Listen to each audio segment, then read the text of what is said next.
Have you ever wondered if someone, or something, might have silently saved your life, then vanished without a trace? In the shadowed edge of Ozark National Forest, from the late 80s to the early 2000s, 6 people who never knew each other experienced just that. A silent widower, a stuttering girl who could sing one perfect note, a retired mailwoman, a drowning boy, a bankrupt farm couple, and a deputy torn between law and conscience. Each, at different moments, was quietly helped. Led out of a steel trap, saved in a blizzard, spared from fire. No one talked, no one bragged, but each left behind something small: a slice of apple, a blackberry pie, a knit glove, a peppermint. And the forest answered back, even more gently. They all thought they were the only ones. Until one fog-drenched afternoon in 2001, they were mysteriously drawn to the same place for one final encounter. He was thinner, silent, refused food, raised his hand like a blessing, then disappeared between 2 bird songs. No one knows if it was goodbye or the passing of a torch. But that winter, a charcoal sketch appeared on the porch of the first man ever helped. 5 rescue moments. 1 curved line, as if whispering, "I saw you, be kind. Now continue, even if no one is watching." And from that day on, in that town, people kept leaving a little extra behind. Not because the woods were watching, but because the woods once had. We're so curious. Where in the world are you watching from? How far can this story travel? Heart to heart, forest to forest. If you felt something, share it. And if you'd like to help us grow a warm little corner of the internet where stories like this live on, like this video, subscribe to the channel and join our gentle community of Bigfoot believers and quiet kindness keepers. From our campfire to yours, thank you for being here. Late summer in the Ozarks held a kind of hush that didn't belong to any season. It came after the cicadas had screamed themselves hoarse, when the grass was brittle and the light lost its warmth, still bright but hollow. That morning the Buffalo River glinted in soft turns between sandstone and sycamore, shallow and clear enough to show its stone belly. Harlan Pierce, 58, stood knee-deep at the ford with a buck saw in one hand and a length of cottonwood in the other. His old dog, Copper, paced the bank ahead, sniffing at reeds and air like he remembered something he hadn't quite caught. The teeth of the saw made a soft hiss, a rhythm steady enough to mark time. The kind of noise no one noticed until it stopped. Copper froze first. Not a growl, not a bark, just froze, tail low, ears high, nose quivering toward the far bank. And just like that, the forest went silent. No breeze, no birds. The creek itself seemed to still, like God had pressed mute on the world. Harlan squinted into the timber. 50 yards across, just past the water's bend where the tree line thickened, stood something so still it seemed etched into the trunks. Not a bear, not a man, bigger, upright, watching. He didn't raise his rifle, didn't even reach for it. He let it hang, muzzle down, safety still on. The act felt deliberate, like a handshake, like saying, "I see you, but I won't harm you." That was his first choice. A quiet one, but it counted. The thing didn't move, didn't flinch. And then, in the same breathless way it had arrived, it stepped back into the timber, swallowed whole by shadow. That night Harlan didn't sleep. Not from fear, not exactly. Something else itched beneath the skin, the way the forest had watched him. Not just the eyes from the trees, but the trees themselves, holding breath. He got up twice, walked the porch. Copper lay by the screen door, ears twitching but calm. The stars hung clear. By morning he knew he'd go back. At the same bend in the creek, Harlan stepped slow and set down 2 pieces of salt pork and a sliced apple on a broad, flat rock. He didn't wait, didn't watch. He turned and walked home. The next morning the food was gone. Every trace. not even rind or core. But on the riverbed below, where the pebbles turned slick with moss, a careful pattern of leaves had been pressed into an arrow, pointing downstream. Not just tossed by wind, not animal scatter. Intentional. The arrow pointed to the only shallow ford for half a mile, the safest place to cross. He stood there a long time, one boot in the water, one on dry rock, the sound of the creek back in full swing, the hum of insects, the whistle of wind through hickory. He pulled out the same saw, let it breathe once in air, then started cutting. But this time, when the teeth dragged forward, there was a response. A low vibration, distant from somewhere inside the woods. Not an echo, not mechanical, a hum, low, exact, same pitch, same rhythm. The sound rose only when his saw moved. A conversation made of tone, no language but communication. He cut again. The hum returned, steady, a matching note. He didn't speak, just set the saw down with care, like it meant something, like laying down a book between friends. Then he stepped back, heart thudding steady, and went home. That night, the Bible he kept in his coat, small enough to fit a shirt pocket, the kind his wife had given him years ago, fell open on the porch swing where he'd left it. He hadn't marked a page, but a single leaf, sycamore, pressed and dry, slid from between the pages and landed on his boot. It hadn't been there before. No wind had blown. He'd not touched that book in weeks. He picked it up, turned it over. The shape of it still held the faint green of summer, and the veins ran like tributaries on a river map. Someone, or something, had placed it there. Not violently. Not as a warning. As a reply. Harlan sat back slowly. Copper laid his head on Harlan's foot. The porch creaked. The forest hummed again, so low it could be mistaken for wind. That was the first week. Over the following days, he kept working the creek trail, hands busy with repairs, brush trimming, old fence clearing, but always with an ear bent to the trees. And sometimes, when the saw moved, that same hum came back. Not every time, not on command, only when he wasn't trying. It felt like grace, like trust slowly offered. The first line of a long conversation. He began to leave more offerings. Slices of pear, a small bundle of cornmeal, a piece of jerky folded in clean cotton cloth. Nothing grand, nothing wasteful. Just enough to say, I remember you, I'm listening. One morning after a hard rain, he found his offerings untouched, but nearby, someone had moved stones into a simple spiral, perfectly round. At the center, a small glass button, pale blue, worn smooth by time. The kind of thing a child might have carried in their pocket once, forgotten until now. He took it home, set it on the table, looked at it through the light. The next day, he left it back where he'd found it. No one took it. 3 days later, it was gone. On the 4th, it reappeared. On his porch railing, next to the Bible. He smiled. The rituals, small as they were, became part of him. Not superstition, not faith, just something in between. A rhythm, like the saw, like the creek. Late one evening, as the sun slipped behind the sycamores and the shadows stretched long across his yard, Harlan watched Copper stand again. Same posture, same silence. Eyes toward the tree line. Nothing moved, but the air felt full, like waiting. He said nothing. Just opened the door, sat down on the top step, let the quiet hold him. Later that night, he dreamed of his wife for the first time in years.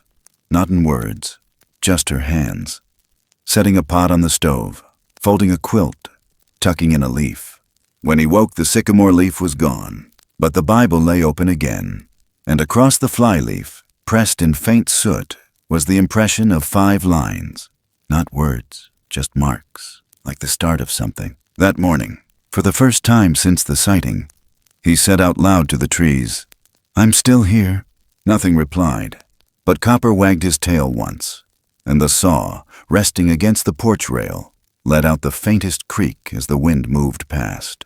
Not loud, not urgent, just enough to know the story wasn't done. Not yet. Autumn in the Arkansas hills carried a breath of smoke and sweet rot, the scent of damp leaves and chimney ash that told you the year was going to sleep. May Whitaker, 12 years old and quieter than most, pressed the toes of her sneakers into the creaking planks of the walking bridge behind her school.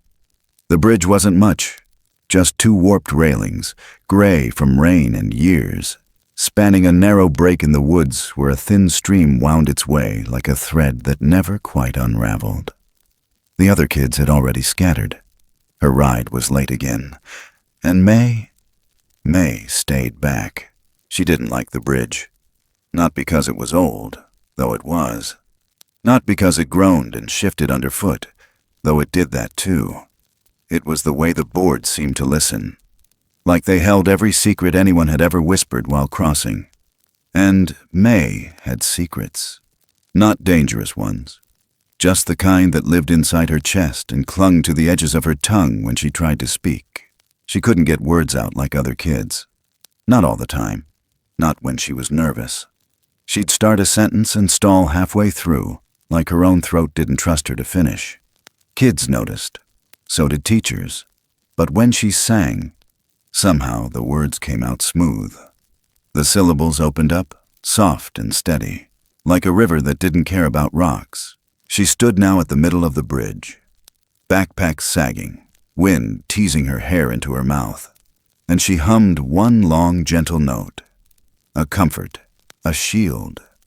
Just enough to hold off the fear that maybe her uncle wasn't coming this time. Just enough to keep the silence company. Then, from beneath the bridge, the note returned. Not an echo. She knew echoes. She'd spent half her life testing them, calling into culverts, drain pipes, underpasses. Echoes bounced. They cracked and faded. But this came back full. Same pitch, same shape. Like something had caught her note in its hands, held it for a moment, and gave it back. She froze. Her breath caught halfway between throat and chest. The leaves across the creek stirred like something had moved behind them, but she saw nothing. Just the ripple of water. The way the light, cloudy and gold, softened the edges of everything. The wind blew harder. Her notebook, too close to the edge of her backpack, slipped loose. Pages fluttered like wings and tumbled down through the gaps in the planks.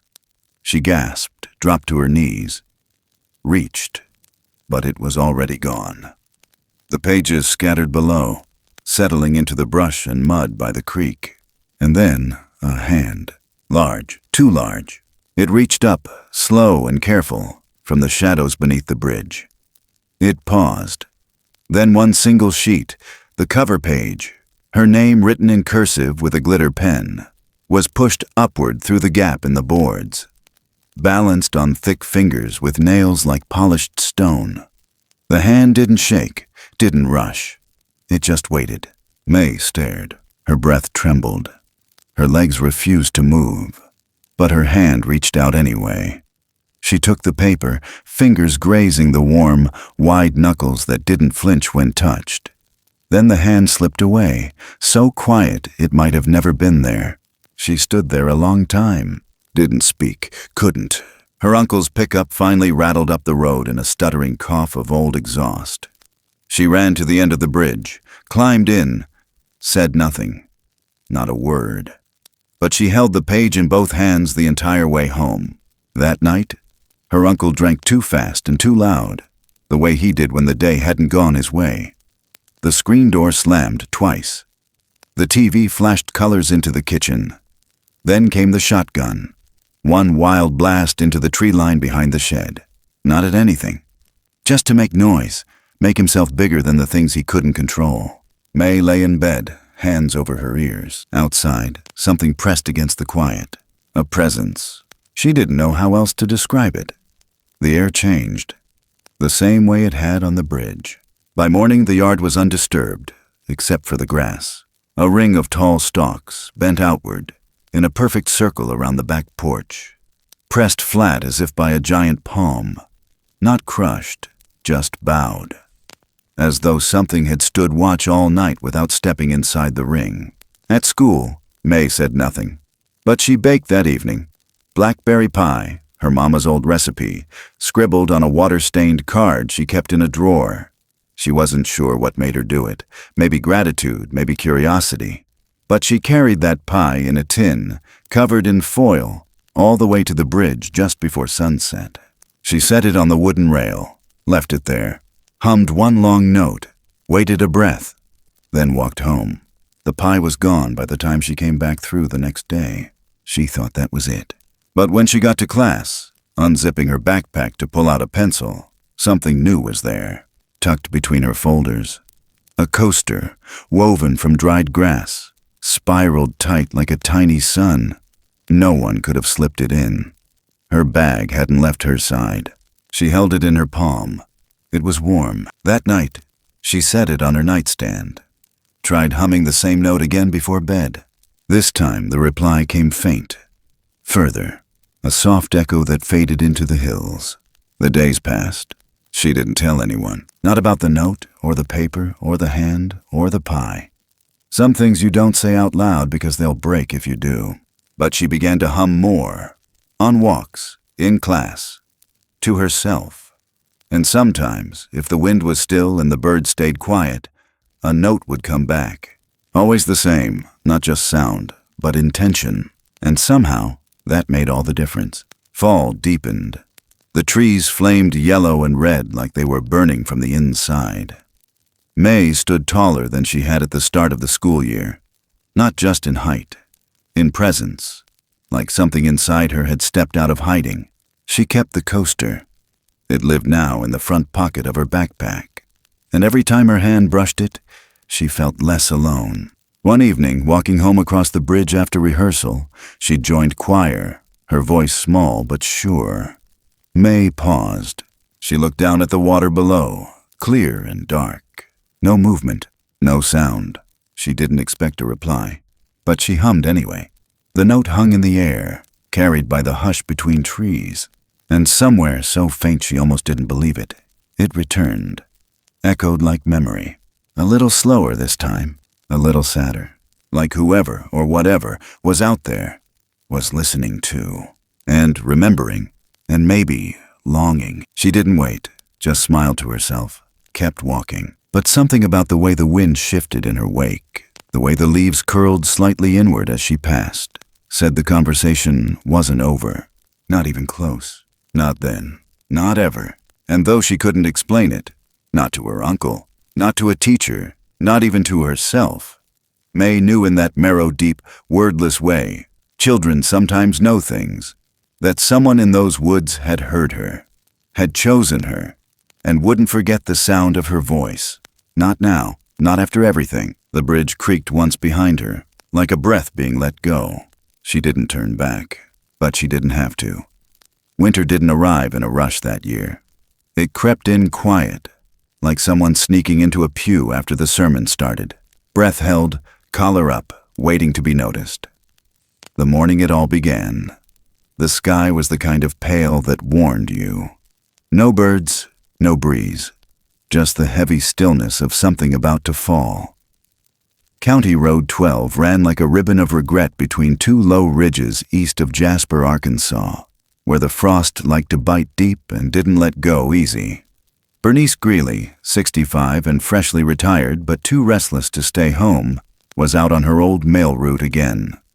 Not because anyone asked her to, just because stopping felt like disappearing.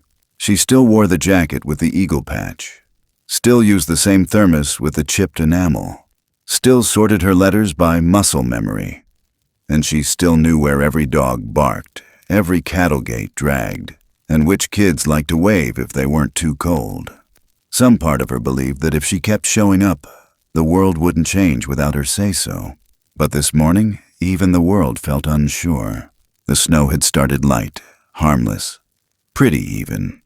But halfway down the ridge, the wind picked up its old tricks.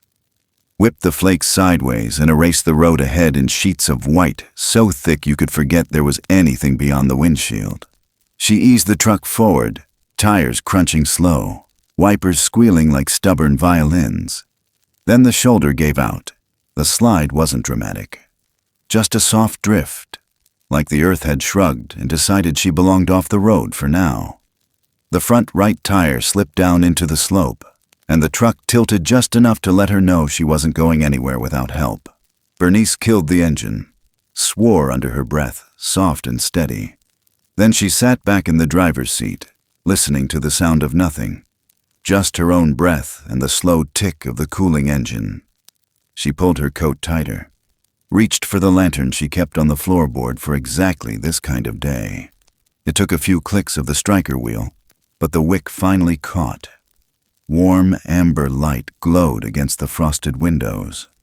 A kind of comfort, a small, flickering defiance. She didn't panic. She'd seen worse. She leaned back, hands in her pockets, fingers curling around a few peppermint sticks she kept for roadside deliveries.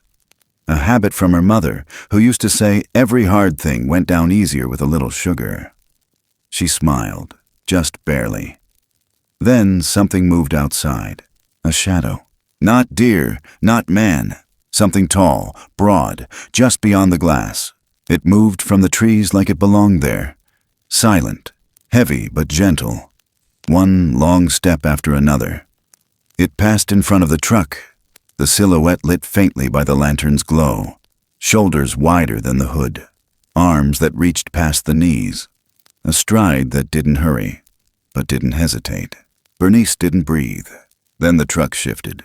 Not violently, just upright. A push. Steady and patient. Like someone strong enough to tear metal chose instead to nudge it home. The front end lifted. Settled back onto the road. Straight. Level. She blinked. Opened her mouth. Nothing came out. The shadow stepped back. Faded.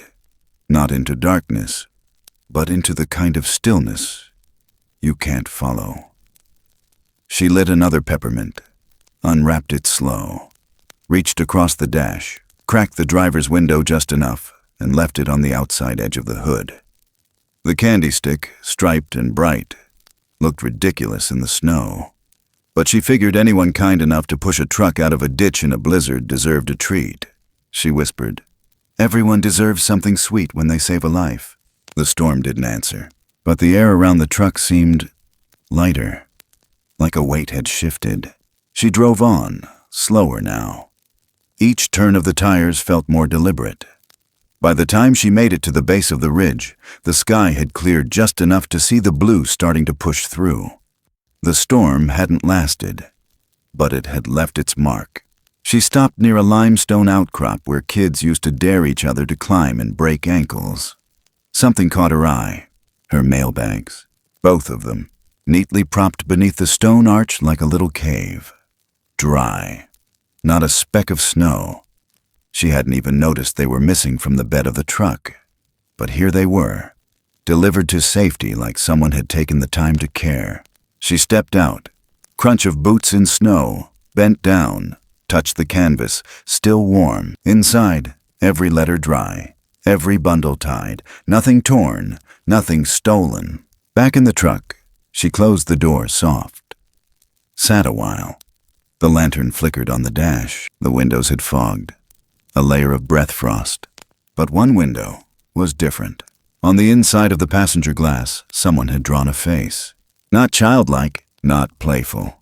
Just there. Strong lines. Heavy brow, wide nose, jaw like a cliff. The face of someone who knew cold and time and patience. Not smiling, not sad. Just real, just watching. She leaned in. The image faded with her breath. The frost cleared, the face vanished.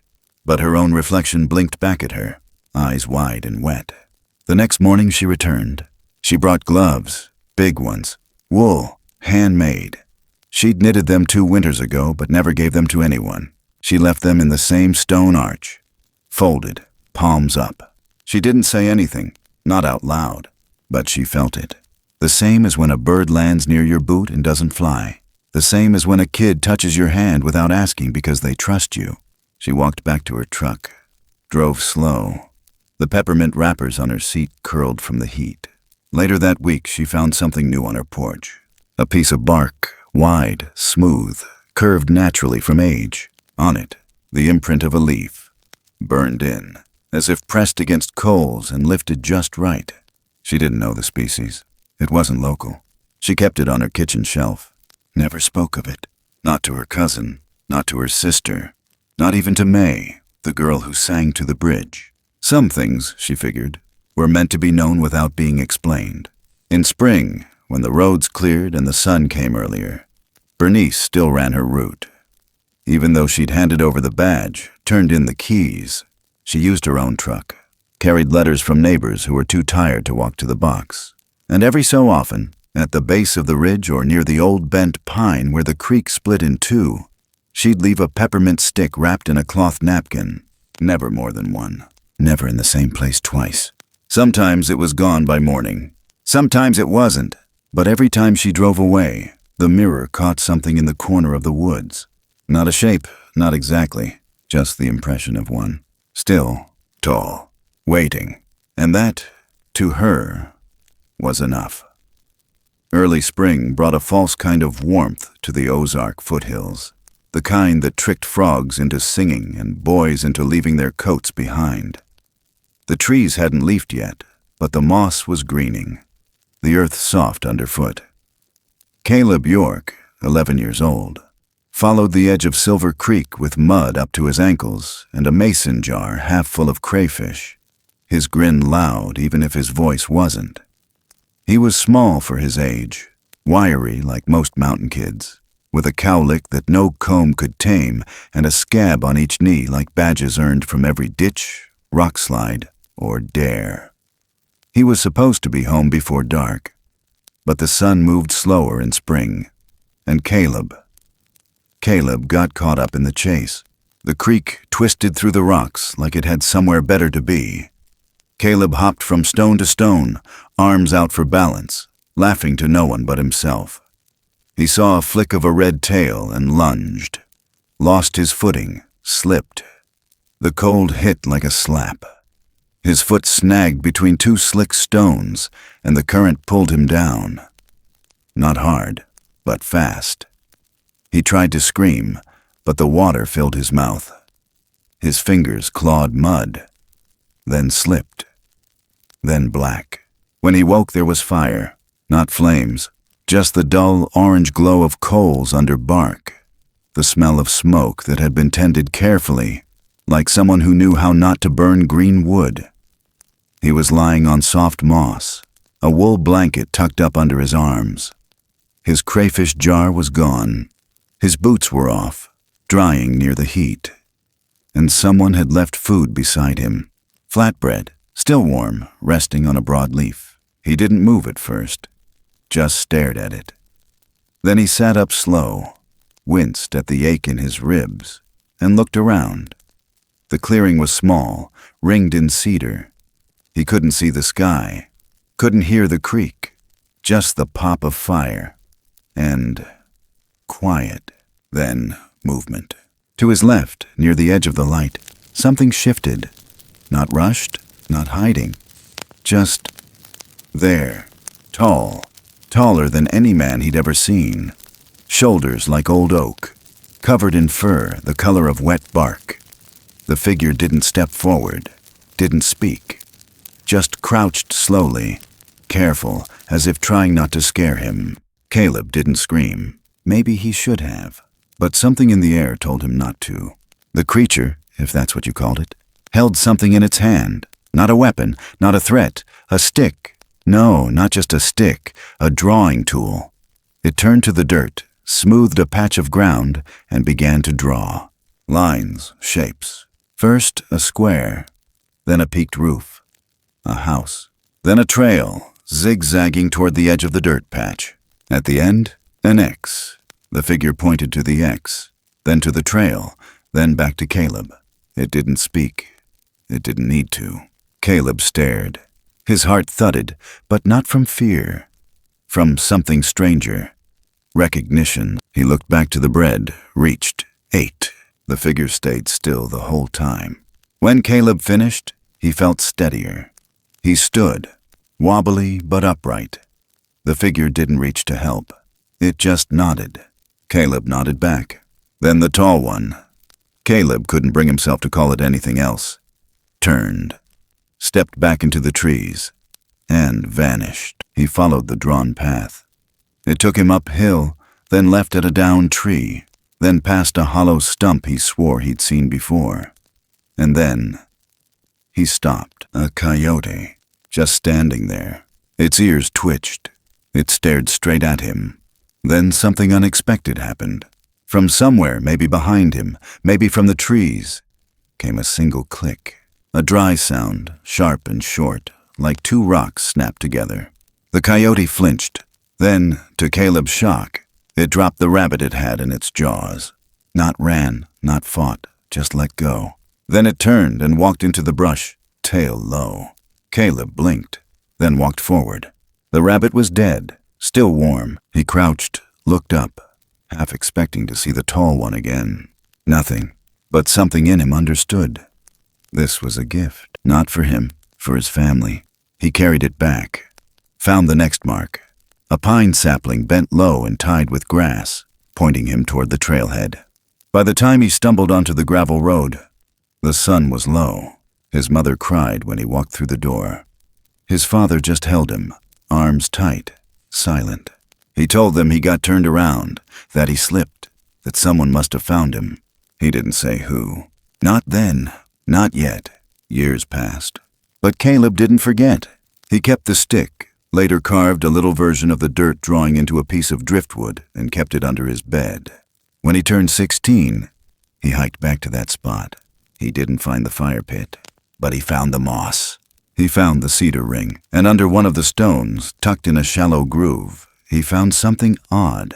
A rabbit skull, clean, bleached. Inside its mouth, where the tongue should have been, was a curled piece of bark, smooth, rolled tight. He unwrapped it near a campfire that night, alone. When he held it close to the flame, faint lines appeared, drawn in some kind of resin that only revealed itself in heat. A map. Rough, incomplete, but real. It showed the ridge, the bend in the creek, a circle for the cedar grove, and a new path, one he hadn't seen, one that led further into the mountains. He didn't follow it, not then, but he kept the map. Still has it, folded in wax paper under his mattress. Every now and then, when the world feels too loud, he looks at it, traces the lines, remembers the bread, the click, the eyes that didn't blink, the quiet that wasn't empty, and he wonders, not if he imagined it, but what it meant, what it still means. Because some things, once they touch you, don't let go. Not loud, not obvious, just steady, like moss underfoot, like a hand you didn't know would catch you, like a path drawn in mud that never quite washes away. Harvest season came hard that year. The frost set in early, sharp and fast, creeping under fence posts and biting through the wood grain of every barn door in Boone County. You could feel it in your teeth before you felt it in the ground. Corn husks turned brittle before their time. Pumpkins rotted at the base. The mornings came in gray. The nights in silence. Ray Carter sat at the kitchen table with a calculator that didn't add up to anything good. He wasn't the kind of man who panicked, hadn't even flinched during the worst years when cattle prices tanked and 3 neighbors lost their land. But this was different. His breath showed in the air inside the house. They'd gone without propane for a week. No one came by anymore. Too ashamed to ask, too proud to offer. That's how it was here. Luann poured hot water over weak coffee grounds. Her hands didn't shake. They hadn't in years. Not when their firstborn came early and didn't make it. Not when the flood took the back pasture. Not when the bank had them sign papers they didn't understand. But Ray could see it now. In the way she stirred, slow, steady, like every movement was a negotiation with her own strength. "Oh, we can't keep going like this," he said, not looking up. "We've said that every year since '91, she replied. Her voice wasn't sharp, just tired. "I'm gonna trap," Ray said. "Nothing big, just the low ridges, enough to trade for feed." She didn't answer right away. Then, "Do it clean, nothing cruel." He didn't argue, just nodded. Took the old kit from the shed, rusted teeth, worn springs. laid them out on the porch to oil in the last light of day. Copper, the old mutt from Harlan's line, watched from under the swing, too old to follow, still sharp enough to notice. Ray set the traps in silence. No bait, just steel, scent, and memory. He didn't like it, but hunger changes a man's standards. But when he came back the next morning, all 6 traps were sprung. Not broken, not stolen, just triggered. Every single one. Nothing caught, no blood, no fur. Just opened, clean, like someone had beat him there and made a decision. Ray reset them. Thought maybe the cold made the springs too sensitive. Next morning, same thing. By the 3rd morning, he wasn't just frustrated. He was humiliated. Something or someone was outsmarting him. Not just once. Deliberately. Consistently. Like they were teaching him a lesson. He came back that night to find Luann waiting on the porch. In her hands, a small bundle, wrapped in cloth.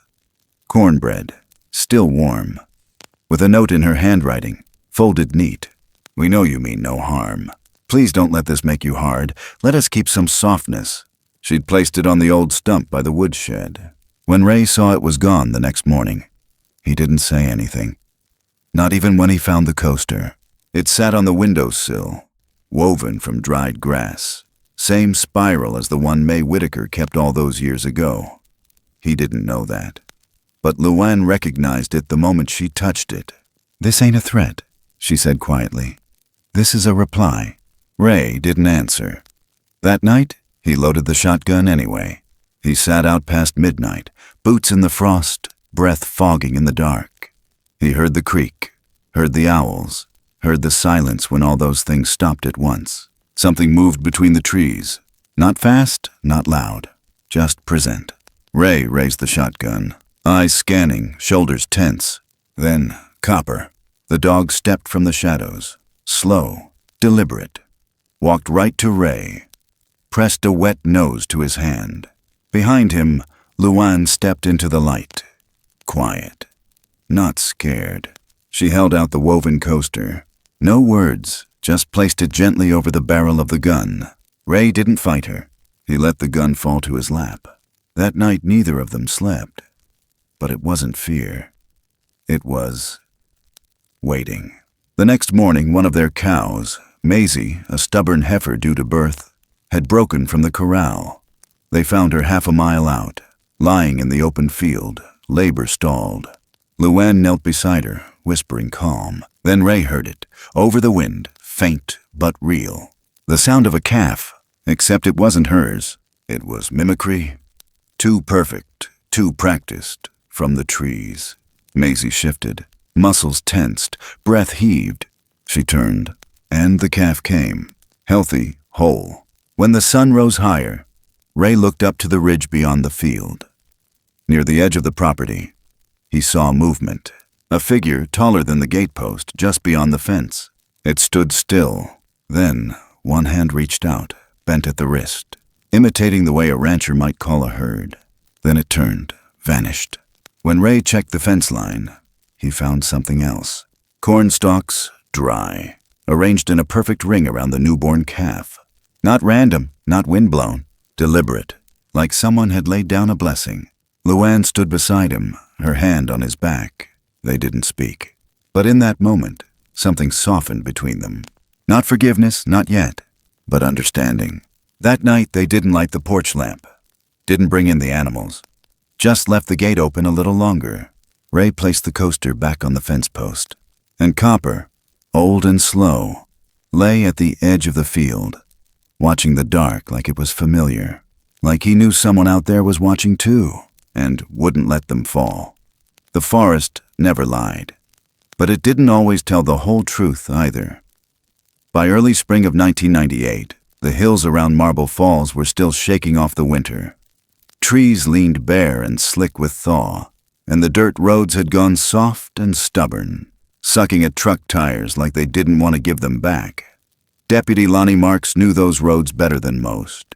He'd driven every turn, every deer trail turned shortcut, since his rookie days. But lately, the roads felt like they were watching him, like they knew something he didn't. Lonnie was 48, wide around the middle, with knees that cracked every time he crouched. He still wore the same leather belt he'd had since the academy, not because it fit, but because he didn't trust new leather. Folks around town called him dependable, sometimes with respect, sometimes with exhaustion. He didn't mind either way. He showed up, he did his job. He kept his mouth shut. But ever since that new ranger arrived, young, sharp, full of theories and ambition, Lonnie had been uneasy. The kid kept talking about bounty money, state funds for evidence, said there were stories about something big moving through the woods near County Line Ridge, that local game was spooked, that cameras were going missing, that prints were turning up in the frost too large to belong to any black bear. Lonnie had heard it all before. He knew every local myth about the Watcher or the Ridge Walker, depending on who was telling it. But that wasn't what made him uneasy. What made him uneasy was the bait. The ranger wasn't just chasing stories. He was setting traps. Cameras, motion lights, bait piles laced with salt and fish oil, claiming it was just wildlife documentation. But the look in his eye said otherwise. He wanted a body, or at least proof. Something to bring in a check and put his name in print. Lonnie didn't like it. So when he found the first sign, 5 branches laid in a perfect chevron, all driftwood, pointing up slope, he followed them. Not because he believed in the stories, but because something about the arrangement was too neat, too human, and not at all random. Half a mile in, another marker. 2 bark-wrapped stones wedged into a hollow stump with a strip of cattail braided between them. Again, precise. Almost like someone had left a trail for him to follow. He kept going. The 3rd marker wasn't a marker at all. It was a stack of rusted steel traps. Heavy ones. Not the kind you'd use on coyotes or bobcat.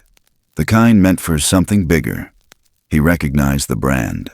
They'd been stolen last fall from a poacher's cabin 20 miles west. Nobody ever found them. Until now. Each trap had a mark on it. Not carved, not painted, but burned. Small black symbols made with ash or charcoal. Dots and lines, like tally marks or ledger entries. He crouched, knees barking. Each one had a different sequence, like someone was tracking what they'd taken, who they'd taken it from. A record in code. He didn't touch them. Instead, he looked around and saw the last trail marker, almost hidden, a half-moon shape dug into the ground, shallow and wide, with deer hair scattered along the edges, but no blood. No tracks. Just presence. Like something had stood there a long time and let the world notice it. He turned back. Didn't take a picture. Didn't bag evidence. He left the traps as they were. That night, the ranger came into the sheriff's office pissed off and slamming doors. Said 2 of his game cams had disappeared from their mount posts. One, he claimed, had been ripped clean off and left with the SD card melted. The other had vanished entirely. Lonnie didn't say much, just listened. 2 days later, both cameras showed up on the front steps of the department. No note, no damage. But the film rolls inside. Yes, the ranger had gone old-school analog, swearing digital could be hacked, had all been overexposed. Not a single usable frame, not black, not blank, just burned white, like someone had held them over flame for 2 seconds too long. Lonnie checked the logs. No one had signed them back in, no prints. That same evening, he found his deputy badge on the floor beneath his desk. He always wore it, always. He reached down to pick it up and saw what sat next to it, a stone. Not sharp, not threatening, just round, smooth as river glass, placed deliberately. On the surface of that stone, someone had used a charcoal smear to make a single circle. No slash, no message, just a circle. He held it in his hand a long time. Didn't tell anyone. Instead, the next morning he went back to the traps and buried them, all of them, under 5 inches of clay, in a hollow near the bluff where no one passed anymore. He marked the spot with a broken branch, wedged upside down, just like the signs he'd followed. Then he walked out the long way. Didn't use his radio, didn't write a report. When the ranger asked, Lonnie shrugged. Said the snow must have washed the cams downstream. Said the traps had probably been lifted by locals trying to cover their own illegal gear. He didn't believe it, but it was enough to get the kid to shut up. That weekend, Lonnie drove the long way around through Boxley Valley and pulled into the empty lot at an old church that hadn't held service since the 60s. It was dusk. The hills were quiet. He stepped out of the truck, leaned against the hood, and waited. He didn't know what for, but when the wind shifted and the cedars bowed like something massive had moved behind them, he didn't run, didn't flinch. He reached into his pocket, pulled out the round stone, set it on the hood. He whispered, not loud, not begging, just clear enough to be heard if someone wanted to listen. "I'm not here to chase." The trees rustled once, then went still. When he got back in the truck, the badge was gone from his lap. But his radio clicked twice. Not static, not a signal. Just 2 clear clicks. Acknowledgement. And maybe, if he let himself believe it, thanks. Lonnie never filed the report. But sometimes, when the scanner goes quiet and the road ahead stretches longer than it should, he glances toward the tree line and imagines a ledger being kept somewhere, far older and far fairer than anything made by men. And he hopes his name's written there, just once, beside a circle. Not for justice, but for restraint. High summer carried a heat that clung to bone, the kind of heat that made shadows sharp and the air shimmer off metal like water. 14 months had passed. That was the number folks didn't say out loud, but everyone knew. 14 months without a trace, without a footprint, a hum, a leaf set aside, a gift left in moss. 14 months since the last sighting, since the last sign, since the last knowing. And yet no one stopped listening. Harlan Pierce, now 69, still sat on his porch most mornings, coffee gone cold by the time the sun cleared the sycamores. His Bible lay where it always had, on the swing cushion beside him, spine cracked and curling from too many seasons of dew. Copper was gone. That was new. He'd wandered off one night without a sound, and for the first time in years, didn't come back at dawn. Harlan hadn't called after him. He knew enough to let a goodbye walk on its own, but he still left a piece of apple on the flat river stone near the bend. Still walked the fence line slow, dragging his fingers over the honeysuckle as if the vines might whisper back. May Whitaker, now 22, carried earbuds like armor. Music always playing. Old tapes, old choirs, loops of her own voice layered soft under the tree canopy on her walks. She didn't sing as much these days, not in the open, but she kept her pitch steady when she passed the old bridge, kept her ears tuned for the faint return note that never came. Her friends thought she was daydreaming when she paused, staring into the low brush, smiling at nothing. They didn't know the sound she missed wasn't just music, it was acknowledgement. She left blackberry tarts on the railing out of habit, out of memory. They always disappeared. But that could have been raccoons, or not. She never checked for prints. Bernice Greeley, 73, still ran letters when no one asked. Her knees hurt more, and her hands didn't like the cold, but every week she made her rounds. And every week, in the hollow beneath the limestone arch, she left a peppermint stick in a hand-knit napkin, folded into quarters. She'd stopped expecting anything in return, but she still felt the air change when she rounded the ridge. Still felt that hush, that pause in the forest, like something was giving her room to pass. She never told the girl from the grocery store what the old peppermint was for. But when that girl, 9 years old, wild-haired and wide-eyed, ran up one day with a whisper in her palm, Bernice stopped breathing. "The tall man says you still stack the mail in your dreams," the girl said, like it was just a thing you might mention between weather and chores. Bernice sat down on the curb and wept so quietly it didn't scare the child. Caleb York, 19 now, worked nights at the gas station just off Route 74. On his breaks, he sat on the back step, unfolded the bark map from its wax paper wrapping, and held it to the flickering light of his Zippo. The lines had faded. The resin ink didn't glow the same. But the memory held. He still kept the rabbit skull in the box under his bed. He still heard the click sometimes. Short, dry, like a signal. But now it came from the back of his head. From his spine. From memory. Not the woods. He tried to follow the new path once. The one drawn on the hidden side of the bark. The one that only appeared when warmed. But the trees had changed. Or he had. Either way, it didn't lead him back. He hadn't stopped looking, though. One night, late July, fire raced the dry fields west of the Carter place. 3 hours of wind-fed terror. The kind of blaze that didn't need an invitation. It ate fence posts and danced through the dead grass with glee. Luann stood on the porch in bare feet, her dress stuck to her back with sweat, eyes fixed on the orange line marching toward the barn. Ray ran the tractor in loops, trying to beat the fire to the edge of the corn rows. The radio cut out. The wind shifted. Everything was about to give.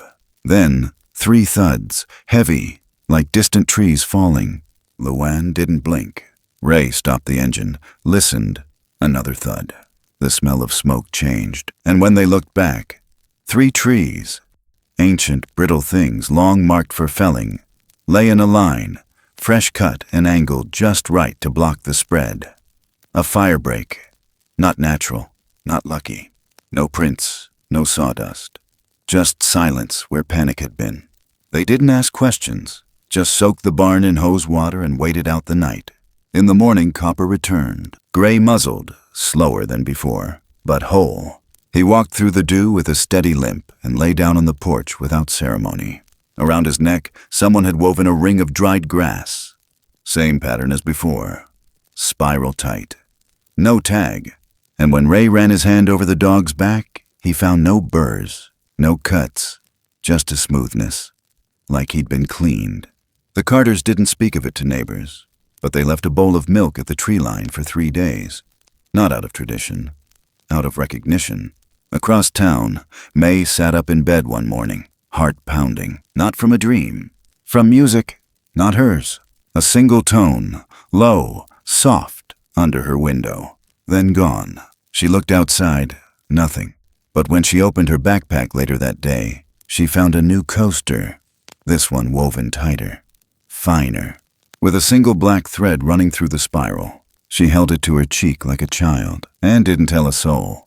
That same week, Harlan noticed the saw was missing from the porch, the one that used to hum when he worked the riverbank. He didn't panic. Instead, he walked down to the stone shelf where he'd always left the offerings. Nothing there, until he looked closer. Pressed into the dirt was the faintest pattern of leaves. A circle, then a pause, then another. A pattern, a message. He turned and walked home.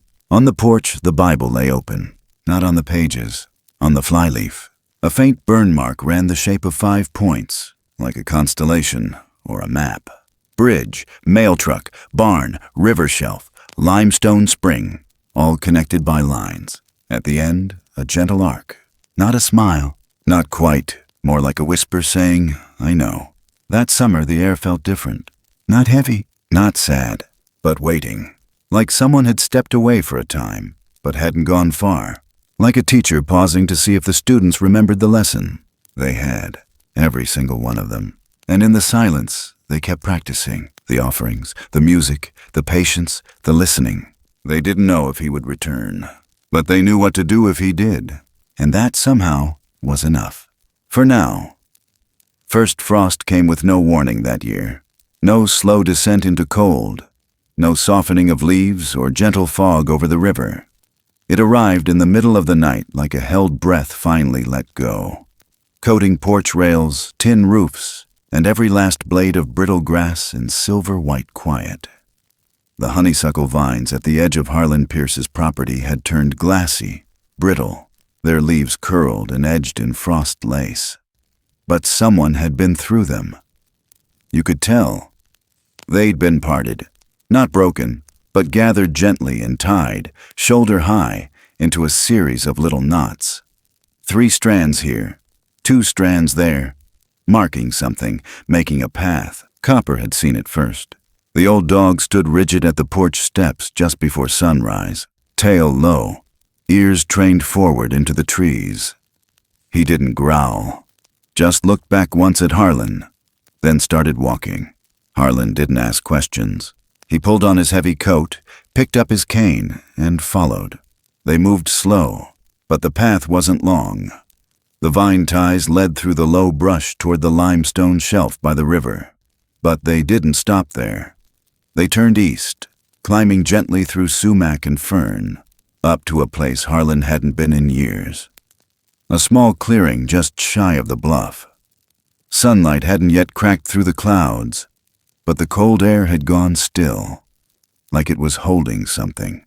And there he was, the tall one, sitting on a smooth stone near the tree line, legs folded, hands resting on his knees. His body looked thinner than before, his fur dulled from time or age or simply from something passing. His head was bowed slightly, not in pain, not in weakness, just stillness, awareness. He wasn't hiding, he was waiting. Harlan didn't move closer. He simply stood there, one hand on Copper's back, one hand gripping his cane. Then, slowly, as if pulled by a memory more than a plan, he reached into his coat and pulled out a cloth bundle. Inside, slices of dried apple, a half biscuit, and a folded note he'd written the winter May turned 16. He didn't unfold it, just placed it on the flat stone between them. The tall one didn't reach for it. Instead, he pushed it gently back, not in rejection, not in disrespect, but in message. Not mine anymore. Harlan understood. One by one they arrived. May came first, shoulders hunched against the cold, scarf tied in a knot she hadn't used since childhood. She didn't speak. She just saw the posture of the moment and slowed her breath to match it. Then Bernice, walking with her mailbag even now, boots crunching frost. She held a peppermint in one gloved hand and paused when she saw the shape in the clearing. Her face softened like something inside her had finally exhaled. Ray and Luann Carter came together, arms barely brushing. The kind of closeness that meant more than touching. They didn't know why they came, only that they had felt it, each separately, in a dream or a pause in the field. And when they turned to each other that morning, neither needed to ask the other. Caleb came last. He didn't come from the road or the river. He came through the woods, quiet as breath, his bark map folded in his back pocket, and the rabbit skull tucked into a flannel sling on his shoulder. He didn't say a word. Just saw them there, saw the tall one there, and his throat locked shut. They stood in a wide circle, none of them breaking the silence, not out of fear, out of reverence, out of understanding that the silence was speaking now, and they were only guests to it. The tall one raised one hand, palm open, then slowly pressed it down toward the earth, not as command, not as farewell, but as blessing, as benediction. A gesture that asked nothing and gave everything, like a teacher letting go of the classroom, like a father with no need for words, like grace made visible. Then he turned, took 3 long steps toward the stand of sumac, and was gone. Not in speed, not in vanishing, just gone, as if the forest had folded around him. They stayed a long while. No one asked what it meant. No one tried to define the moment. They knew that would cheapen it. They only stood there listening to the air, to the last rustle of branches, to the stillness left behind. May was the first to speak. Her voice came soft, low, like a tone struck in the center of a stone bowl. I think he was saying it's ours now. What we learned. Bernice nodded. One tear fell, and she let it. Ray looked at the trees. Luann held his hand without squeezing it. Caleb sat on the same stone the tall one had sat on. He said nothing, just traced his finger along the place where the cloth had rested. Later, when the sun was up and the frost had begun to melt from the tree limbs, they walked back, one by one. No one planned it, but somehow they didn't need to say goodbye. Each went a different way. When Harlan returned home, he found something on his porch. Not placed, laid. His Bible was open, not to a verse, to the flyleaf, and drawn there in faint soot lines, almost too soft to notice, was the map. Bridge, mail truck, barn, river shelf, limestone spring, each connected to the other by careful lines. But at the end, a final curve. No arrow, no conclusion, just a bend, like someone's hand, mid-writing, had simply stopped. Not from forgetting, but because the sentence didn't need finishing. A gesture that said, "I know, and perhaps so do you." That winter, the air was quieter than usual. The birds didn't return early. The frost stayed longer on the fence rails. The saw never hummed again. But the people, these six, kept going. Harlan still walked the old trail. May sang again, but only once a month, standing on the center of the bridge. Bernice made one final delivery route. Her last peppermint left in the arch hollow, wrapped in a coaster of her own making. Ray and Luann taught their niece how to listen to trees, how to stand still and mean it. Caleb started carving, not animals, not people, but patterns, spirals, maps, and gave them away to anyone who needed them. None of them called what happened that day an ending, because it didn't feel like one. It felt like a door closed gently, and a hand, very far away, still resting on the knob, waiting, because kindness once given doesn't vanish. It waits for your return. It watches from the woods. And when no one is watching you, when you think no one remembers, that's when it matters most. That's when the story continues. Sometimes the most extraordinary connections happen in silence, without fanfare, without a witness, and without the need to be explained. They live in the spaces between moments. A leaf left where none should be. A door gently shut before the wind could catch it. A gaze held just long enough to say, "I see you, and I will not harm you." This story was never really about what was found out there in the woods. It was about what was revealed inside us when we chose to listen instead of chase, to offer instead of demand, to trust what can't be proven but can be felt. At its heart, it was a story not of fear, but of restraint, not of discovery, but of dignity. It asked a simple question: what if kindness isn't a weakness we shed as we grow, but the language that lets us survive, unseen and remembered? We live in a world obsessed with evidence, but not every truth was meant to be photographed. Some things are meant to be lived quietly, witnessed once, carried forever. And maybe the ones who walk beside us without name, without claim, without needing to be known, maybe they aren't here to be found. Maybe they're here to remind us how to stay human, how to protect without possession, how to return what we've been given, even if no one sees it but the trees. There is a sacred weight in choosing gentleness, in walking away from the shot you could take, in building a fire not to be seen, but simply so someone else might find warmth after you've gone.